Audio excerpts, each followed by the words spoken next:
Hi అండి. అందరూ ఎలా ఉన్నారు? బాగున్నారా? నాకైతే 3 నెలల నుంచి జుట్టు బాగా రాలిపోయేదండి. డాండ్రఫ్ పట్టేసి చాలా చండాలంగా కనిపించేది. జుట్టు ఇలా పాపిడి తీసినప్పుడు అక్కడక్కడ ఒత్తుగా, తెల్లగా ఉండేది. ఆ చుండ్రు పట్టేయడం వల్ల బాగా జుట్టు రాలిపోయేదండి.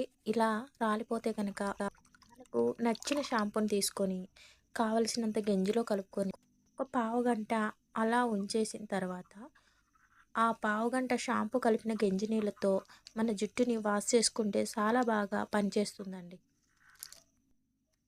జుట్టు రాలే సమస్యతో బాధపడితే కనుక గంజిని మించిన మెడిసిన్ లేదండి. గంజిలోని అమైనో ఆమ్లాలు జుట్టు రాలడాన్ని నివారిస్తాయండి. ఈ గంజిలో విటమిన్ బి, సి, ఈలను కలిగి ఉంటుందండి.